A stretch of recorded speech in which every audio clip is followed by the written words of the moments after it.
So, welcome everybody. So you can rate the talks on the website, you know that. But for me, the best evidence that people love to talk is that you get a full room the next time. So, thanks for that. I'm Chris. That's Psycho.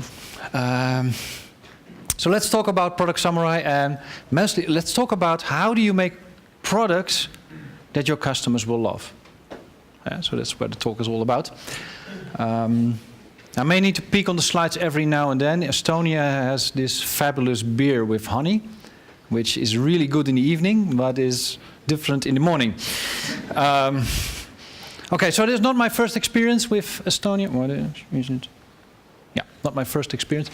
Actually, this is, who knows this place? Nobody? Yeah. So somewhere down in the port, this is the Estonian Maritime Administration Office. You can see all the screens here with the boats. That's part of the things that I've done here in the past, building radar posts. I was a young lad. First job out of school, coming to Estonia. And of course, the taxi driver only spoke Russian. And I didn't speak Russian. So I told him I need to go to the EMA, Estonian Maritime Administration. And yes. And he dropped me off at the Estonian Modeling Agency, which is not so bad. There were lots of beautiful women there, and I was like, hey, this is very different from Dutch maritime environment. Okay, so that's my experience, and one of the key things that I learned there, actually, though I didn't know it at the time, is that people are it's really hard for people to tell what they want. So one of the questions that we got when I was there, they said, okay, Chris, can your system see ice? And I was like, why not? I mean, if it's big, so we built, there's a radar system. Radar energy reflects on objects, so if the object is big, of course we can see ice. But that was not really what I wanted to know. So we keep asking, and at some point we figured out, so it's not so much about the ice. It's about the icebreakers, when to send out the icebreakers.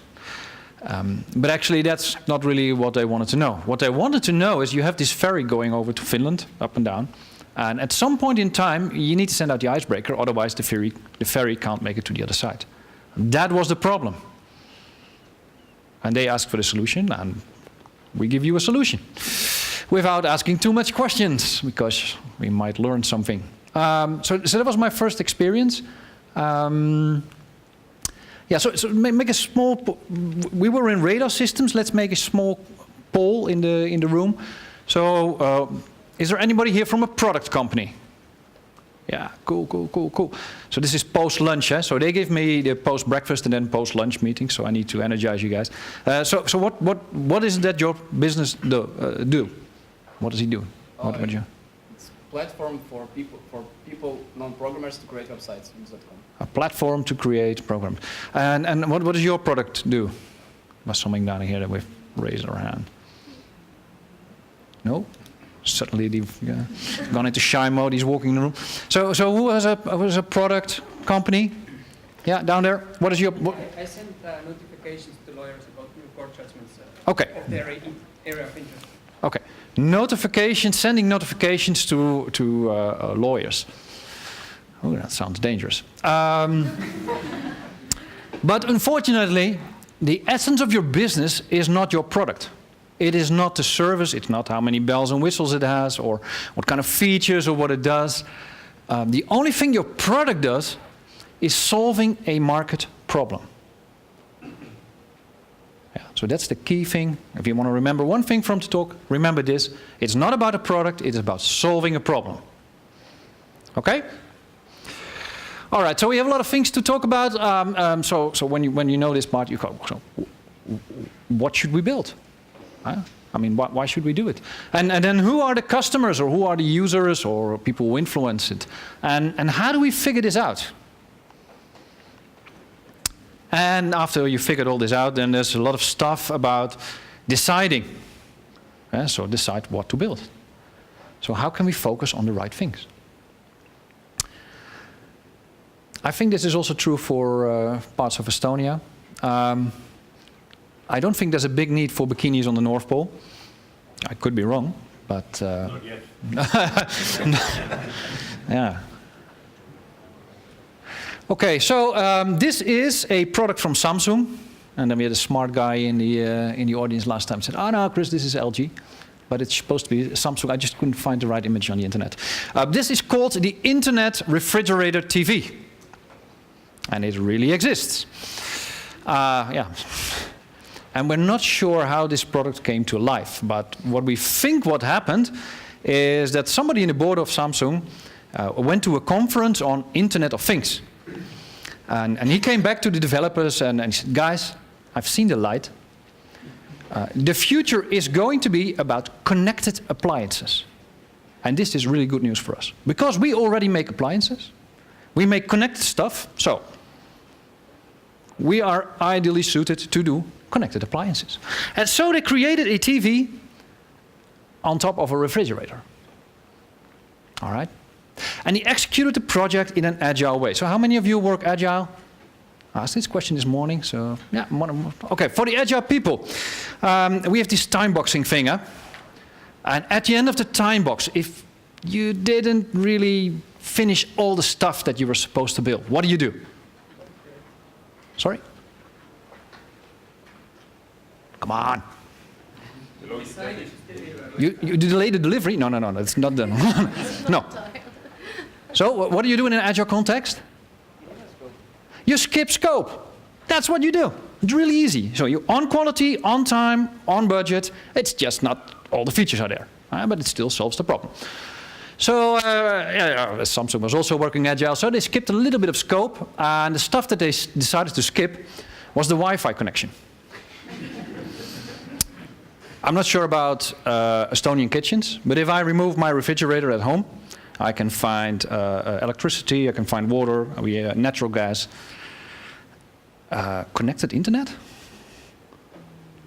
So, maybe you guys. Anyway, so that didn't went so well. So only the second iteration actually worked. And the question is, why did this happen? And it happens because the typical sources of innovations are somewhere like this. So sales talks to people. Actually, I had a good discussion after my previous talk on do we need a product manager? I said, well, come to this talk. So that's also sales. But so sales talks to customers, and they will say, okay, if you add this to the product, oh, it's going to be awesome. We're going to sell 1 million of them. But I need it this afternoon. Then you have customer support, and you say, these guys are driving us crazy. We get all these kinds of phone calls. Customers really want this kind of functionality in our product. So pro tip anyway, for anyone who wants to be a product owner, product manager, things like that. Spend 1 week at the help desk. Sit with the people who answer the phone on your product and complain. Because the next time you will be the one that is going to triage the bugs. And you need to understand the customer's pain. So I did it. But they're about the customer that used the product. Then you have account management. Saying, yeah, Chris, I know it's not a big feature and it's not a thing, but hey, this is a really big client. So let's add it to the product. And then we have developers. Sorry, guys. We found this new technology and it's going to be awesome. We just need to rebuild everything. But it's going to be awesome. Then you have the CEO, and he's on his... somewhere in the Diners Club with the other CEOs. So, does your product already has this and this functionality? Oh, no. Okay, so, and he comes back and says, guys, we're screwing up, we need to add something. And if you have no fantasy, you can talk to analysts. They talk to everybody in your industry, then they summarize it, and you pay a lot of money to hear this summarization. So these are all typical sources of innovation. And what is the problem with these sources? Does anybody know? None of them are users. Well, some of them are users through the customer support. But the key thing is, let me pick a hat. Oh, yeah. So they're all inside out. They're all inside your circle of influence, and they're talking about the outside world. And the question is, well, is that such a bad thing? And in generally, no. No. You just have to remember two things. One, it is generally 20%. It's generally the noisy 20%. It's the 20% of people in the market that can make enough noise for your company to hear. It typically leads to sustaining innovation. It leads to an idea which builds on top of the product that you're already selling. And it requires acid testing. So acid testing is which you did with lakmoesproef in the Dutch. You put in a small piece of paper. If it turns blue, you're good. If it turns red, you're not good. So you need to do this. So, but how you discover what the market really needs? But first we need to define what is a market, because everybody has his own opinion on how to define these words. And I'm not Merriam-Webster. Merriam-Webster is the dictionary. So I would define a market segment as a group of people or companies that share a common need, a common problem. So it's not black or white, or male, female, or high income, low income. It's people with a certain problem. This is what you call your market segment. We also had a talk today, and we in the same room, and it was about user stories. You had this user story template. Mike Cohn invented it, and it's like, as a user, I want this and this, so that, blah, blah. So as a user, I want to see icebergs. And the problem with that format is that it invites you to describe the functionality. And my better format for user story would be, this works for everything you write. Huh? There's a problem in industry today. This is how I get to speak at conferences. People like that. So there's a problem in the industry today, and this is some kind of person cannot achieve a goal or a benefit or something they try to. But there is pain involved. There is some kind of consequence. I didn't make it up. Alan Cooper wrote a great book. He invented personas, and he wrote a great book about the inmates are running the asylum, which is an awesome title. But it's about inside-out thinking. So use this as a user story template, because it tells you for whom, but it tells you what they try to achieve. And rather than when you're poking on value, you're poking on pain. People pay for pain. All right, so market segments, finding the other 80%. As it turns out, you can segment most markets more or less in this way. So there are people down here, and these are the bright people. Eh? So those are the people who know they have a problem. They've done their research, they bought a solution, and since they're bright people, they bought our solution. They're smart people. Then there are also people who know there is a problem, and they have the problem, and they went out there, did research, slightly less intelligence, because they bought our competitor's solution. Happens. Then there's a group of people out there who is aware that they have a problem.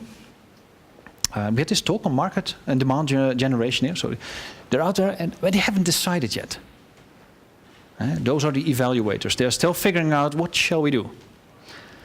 About 80% of the market isn't even looking for a solution. That is the interesting bit. Huh? We can fight with competitors. You've seen my talk. I like fighting, but this is easier. All right. So let's dive into that. Customers, how can we talk to customers? Well, customers are easier. Easy. So win-loss analysis. Who does a win-loss analysis? Is there anybody who does? Yeah? How do you perform a win-loss analysis? It's very hard to tell. Okay. You don't always get down to the root cause. No, true. But at least you can try. And sometimes people are very open-minded. If you're in this kind of discussion, say, what happened? Why did you buy our product? At one time, I did a win-loss analysis and said, okay, we really liked your product, but our boss is literally in bed with your competitor. So fat chance. But by the way, these are all the proposals that the other guys send in. I was like, oh, that's interesting. So you can do a customer interview, can talk to support desk account. These are all the typical things. Huh? But be aware, these are the loud 20%. Those are the people that are easy to reach. Then there's competitor customers. Oh yeah, let's close it out. Quick poll. How many of you have an iPhone? That's about half. How many of you have an Android phone? It's the other half. So, iPhone people, why didn't you buy an Android? Why are you not switching to an Android phone? I'm hooked in. You're hooked in. Yeah. Yeah. And the Android people are hooked in on Android. So, it's not that it's a bad phone. Or it's a superior phone. There are differences, but that's not why people switch. They don't switch because it's painful. You have to set up your contacts and your addresses and your agendas and the mail and all that stuff. This is why Apple has an app switching from Android. And Android has an app, hey, are you coming from iPhone? They're trying to lower the barrier of entry. They're trying to make it easier for you to make this jump. This is the only thing people care about. Unless your product is 10 times better. Then you don't need to think about that. So also win-loss internet conferences, trade shows. Conferences are a really good way to talk to people that have competitive products. Evaluators. Anybody has an idea on how to talk to evaluators? No? Well, sit. If you have the number, yeah, but there's an interesting thing, your product management. Product management is not sales. Really important. So you can call them, but you have a conflict of interest. And you must be very much aware of that. By very much definition, you probably know more about the problem of the customer than even the customer himself. It's your business. And the sales guy, what do you think the objective of the sales guy is? To make the sale. Come on, if you guys buy a car, you go to a car shop and you're walking around and the sales guy comes up to you and he says, what does he say? Can I help you? And what do you reply? No, I'm just looking around. You're not looking around, you're there to buy the bloody car. So why do you say, no, I'm just looking around? It's because you don't trust the sales guy. That's why. And as a product manager, you don't want to have wear-the-hat sales guy. Your product management, you care about the problem. You're trying to figure out what the market needs. So there's a big conflict of interest. So my personal advice would never go together with your sales guy on such an interview. I did this once with terrible results. The client was just about to sign the deal, and everybody was happy. And I said, hey, by the way, what are you going to do next year with the new legislation? And the client was like, legislation? Yeah, there's a new law coming up and everything's going to change and stuff like that, and how are you going to handle that? And he was like, change? Oh, let's think this over again. So that was a really fun drive back in the car. Yeah, but I am there to learn. I want to learn about this problem. I want to know how far he is ahead and how I can help him. I'm not there to close the deal. So it's really important that you separate those both worlds. What you can do is the moment the deal has closed. That is the moment you as a product manager, product owner, product guy, marketeer, UX designer can step in and say, okay, why did you pick us? What happened? You have to do this between the moment the sale was made and the people start using the product. Does anybody know why? They're looking at me like, oh my God. Too much interaction. If he starts using the product, he is no longer an evaluator. He has become a user. So he will give you user feedback on how the product works. But you want to know about this stage before that. All right, so let's talk about need discovery. So how do you do this kind of things?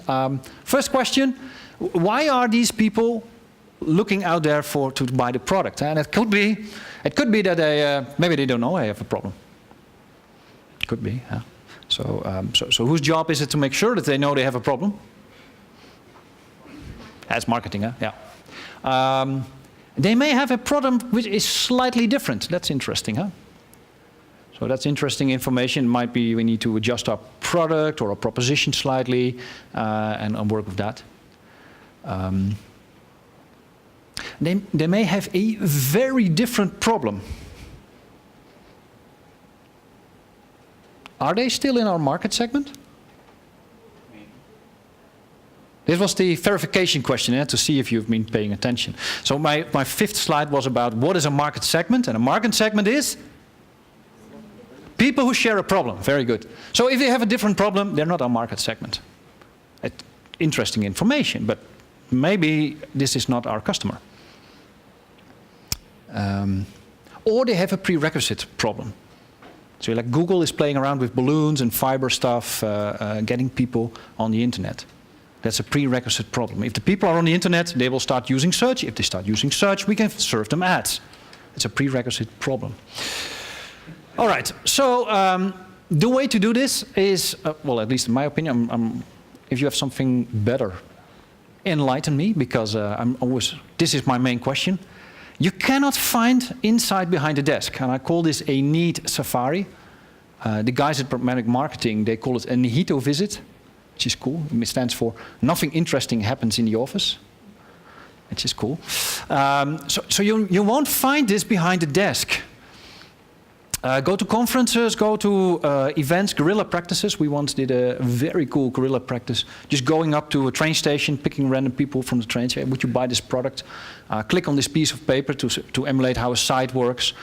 And you find out amazing stuff without building a single line of code. Who does UX lab testing kind of stuff? Putting people in a room? Cool. Everybody should do that, huh?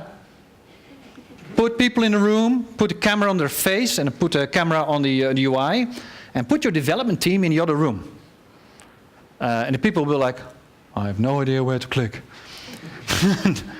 And you've designed this and tested it over and over, and it looks beautiful, but they have no clue. And so the team will say, this is stupid, this is wrong customer, bring in a new one, and they bring in a new one. And he does exactly the same thing wrong. And then by the third time, the team understands, okay, well, we did our best, but apparently it's our problem, we screwed up. Pro tip for the guys who actually do this, put enough distance between the room where the occupation and your team. Because by the fourth one, you will hear the team, push the bloody button! And the guy was like, is somebody watching? All right, so if your product is not internet driven, or you can do it in that way, I like to go to events, to conferences. I'm not selling a product here, I'm just here to talk. But so what I do is I will sort of peek on your card. I say, hey, Dennis. And so that's interesting. He has an interesting job title because he's from this and this university, and I know that my typical area that I want to learn about him. So I will be strategically positioned near the coffee machine. We will exchange business cards and stuff like that. And at some point, I will just call him up and say, hey, Dennis, you remember? We met at the conference. You have 30 minutes of your time, so we can maybe run a proposition by you and want to learn about your problems. So when you do this, I already talked about it. Make very, very clear that you're not sales. So you pick up the phone. Hi, I'm Chris. I'm from product management. I'm not from sales. And I want to learn about what kind of problems you face. And by the way, I'm not from. Just say 3 times you're not from sales. Yeah. So I'm looking for products. I really like 30 minutes of your time, Dennis. That would be really cool, because the stuff you guys do is amazing. You remember my talk about puppy? You guys, you are the experts in this field. I mean, it would really mean a lot if we could have just some time together and you could tell me about how you tackle these kind of things. All right? 30 minutes generally works. I just happen to be in the Estonian area. No, I'm not. But he doesn't know that. All right, so things you should do and shouldn't do. Well, don't sell. The moment I sell, and he says, well, I have this kind of problems, and well, I say, I have a solution for that. That in his head, I've magically moved over to the bucket sales, and he's not going to share anything with me anymore. The other thing I had to learn, I have a technical background. Don't explain your product. Just say, oh, that's very interesting. how do you do it? Can you show me this again?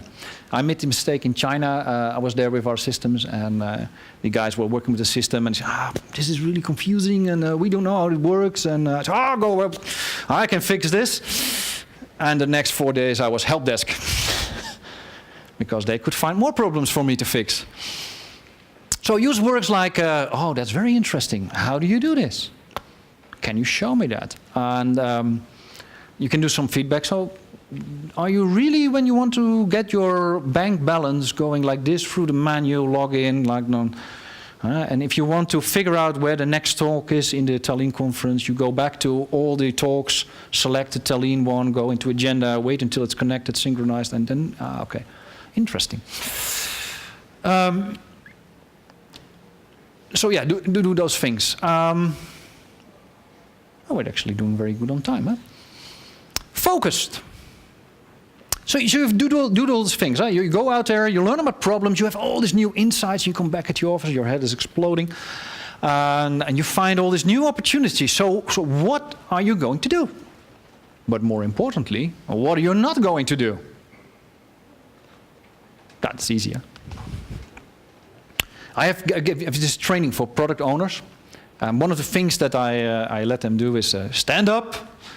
And we can do this. We have time. So exercise. Everybody get up. And let me hear you say no. No. I see. He's benefit manager, huh? So thanks a lot. Go, sit down. This was the interaction part of the training. Huh? I gave this training once, and there was one guy saying like, no. But I'm a manager. Huh? This means yes. This is why karate is so important. If I go on the mat and I'm like, okay, it's not going to work. So say no, very powerful. But you can do this in a constructive way. The key thing you have to remember that it's about the kill rate. So I talked about lean startup, about doing experiments, about figuring out what works, which is great. But the key problem I see in organizations is that their kill rate is way too low. 3/4 of all innovations fails. Let that sink in. If you're in a startup, there's a very high probability that it's not going to work, what you now have currently in mind. Out of the ones that do succeed, it takes about 5 iterations to get the product to the point that people say, yeah, I understand what they're trying to do, and I'm willing to part with my money. So if you're running 10 minutes, if you want to, now I'm completely confused. So if you run all these experiments, you end up with a lot of experiments that won't work, and people tend to clench onto them. The product manager loves the product rather than the problem. So killing is really important. All right, so when do you say maybe? Well, you can do all these kind of things, need safaris, customer interviews, blah, blah, blah, blah, blah. We work a lot with stickies. Now, this is stock photo, but it's a cool one. Then you look for affinity mapping, and that's a really expensive word, which means things that sort of belong together, let's put them together. As you put all the stickies in the wall, and something's happening here. And once you've done that, there are 3 main criteria which you can use to figure out if the problem is worth pursuing. And I've made some really rememberable pictures for you. So the first one, this is from a sport which is called bonsai skydiving. And in this sport, you throw your parachute out of the plane and then you jump. It exists. And if you Google it, it will say, you have this autocomplete, it says bonsai skydiving, death rate. So what I'm trying to convey with the picture is urgency. People pay for problems that are urgent, right? So you're looking for problems that are really urgent to people. The second one is pervasiveness. And pervasiveness means, how often have we seen it? Is it a generic problem? Does everybody recognize the problem? Yeah, so most people recognize this problem. And the third one is, are people willing to pay for it? I've done voluntary work. I've built 2 schools in Africa. In general, I won't pay that much for water. unless you're in Africa. Then you will pay, especially for bottled water, you're willing to pay a lot, otherwise you'll end up with the middle picture. So, urgency, pervasiveness, and willingness to pay applies to India as well. All right, urgency, pervasiveness, willing to pay. Okay, so very nice, Chris, but how can you tell? Well, here are, I think, 16 different ways of how you can tell without actually building the product. Building the product is the most expensive way to figure out if people actually want to buy it. So we don't have time for all of them. Can anybody pick one that you want to know about, to learn about? Wizard of Oz. The Wizard of Oz. They always pick that one, so I don't know the next one. So Wizard of Oz is where you actually only build the front end of your proposition. So it's an outside facade, and everything behind it is done manually. And it's really a cool way to figure out if people actually go out and want to part with their money. If people are willing to part with their money, that's a really strong indicator that you're doing the right thing. We give a lot of training. Basically, a training with us starts out with a web page, with all kinds of awesome things you could learn, and most of the time nobody clicks on it. Now you can build on your content strategy, marketing and drive, but most of all, thank God we didn't build the entire training. So that's Wizard of Oz. Something else? Piecemeal. Yeah, piecemeal is when you take pieces of products that you already have and you join them together. So you have some kind of mixed effort and it sort of works. The best way to find people that want to buy your product, you typically bring them something. You say, this is so ugly, I don't want to show it to you, but yeah, this is what we have. Give it to me! That means it's really an urgent problem and they're willing to see through what you've just pieced together. If that is the case, then you're on the right track. Okay. Something else. The summary, huh? So, do not make internet refrigerated TVs. Know that there are customers, competitors, evaluators, but also potentials in there. Go out on You Need Safari, figure out what problems people really have. And once you do, urgency, pervasiveness, willingness to pay. And you want to learn more about it? There's a book, of course. Thank you so much. The book, the blog is also interesting. You can find all kinds of things. You can respond to it. I recently had a guy saying, oh, that's slightly different, and we actually posted it as a guest blog because I thought it was really cool how he built upon my idea. So it's not just my idea, it is, you build on top of each other's ideas. So yeah, thank you so much.